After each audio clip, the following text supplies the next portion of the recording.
Hey guys, and welcome back to the channel. Today we're going to be breaking down the untold story and truth of how Spongebob rose to fame. Be sure to stay tuned until the end to learn some fascinating details about everyone's favorite sponge that you might have never known. So let's get right into it. Steven Hillenburg grew up watching the undersea world of Jacques Cousteau, pardon my French, an underwater instructional program hosted by the late French explorer, and developing a lifelong passion for the subject. Hillenburg studied natural resource planning and interpretation with an emphasis on marine life and graduated from college in 1984. Steven believed he had discovered his calling when he became a marine biology teacher at the Ocean Institute in Dana Point, California. All throughout his studies, Hillenburg maintained an interest in the arts, creating paintings and clay sculptures in his own time, frequently connecting them to the topics that he himself taught.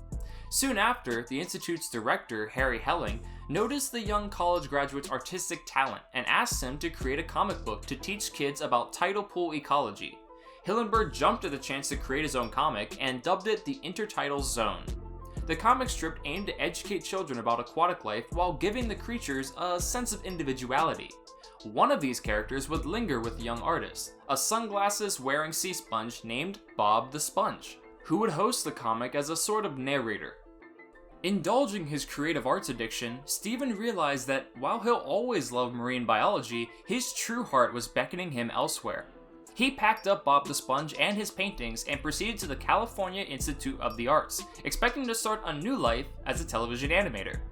Joe Murray came to a screening of Hillenburg's thesis short film, Wormholes, and hired him as a director for his new cartoon series, the classic Rocko's Modern Life. From 1993 through 1996, Rocko's Modern Life helped the marine biologist turned animation director establish himself at the network.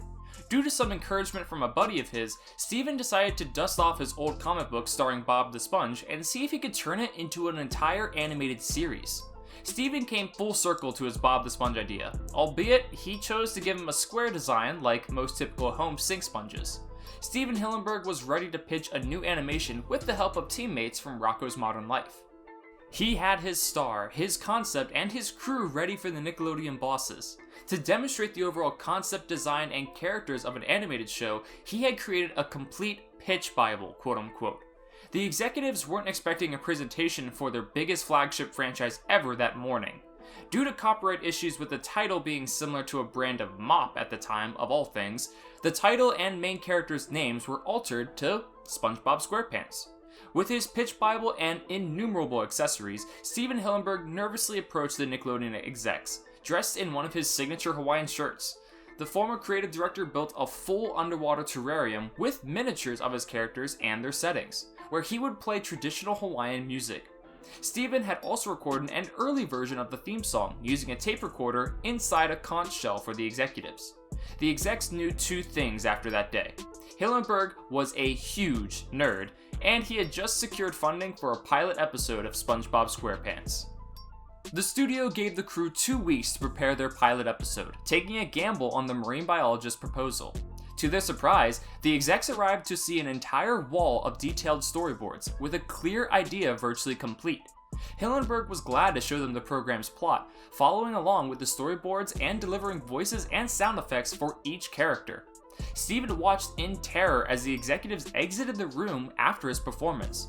Though he and his staff waited eagerly for their return, it was later revealed that the executives just left to stop laughing so hard. As we all know now, Bob the Sponge took the world by storm, breaking records and becoming one of the most iconic cartoons ever made. The show's immense success has lasted over 20 years now, with 13 seasons and 270 episodes. The animation has spawned various spin-off programs, including the prequel Camp Coral, a Broadway musical, and 3 theatrical films, with more planned at Paramount. The show's success has inspired not only generations of children viewers who have grown up with SpongeBob memes, with quotes readily understood and treated nearly as their own generational language, but the animation industry as a whole has been influenced. Steven Hillenburg left the series after 3 successful seasons and the completion of its first feature-length film, believing he had achieved his goals for the premise and not wanting to jump the shark, quote-unquote. However, Nickelodeon would continue to develop the series despite his wishes. Hillenburg unfortunately died in 2018 from complications with ALS, and he is still sorely missed by the millions of viewers who either remember him lovingly or continue to watch the show that he himself created. With his unique humorous flair, a young marine biologist created a franchise that will be cherished by millions of fans for years. SpongeBob SquarePants' lasting cultural impact will be felt for decades after its creator's death, and has become one of the most famous series that has changed the landscape of the entertainment industry.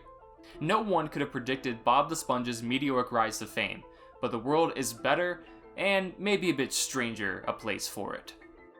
So there you have it, folks. Did you like today's video? Let us know down in the comments below if you're truly surprised by the origin of SpongeBob SquarePants. With this though, we're going to wrap up the video, so if you enjoyed it, please make sure to hit the like button and subscribe for more incredible videos like this one. We hope to see you guys again in the next video, but until then, I'll catch you later.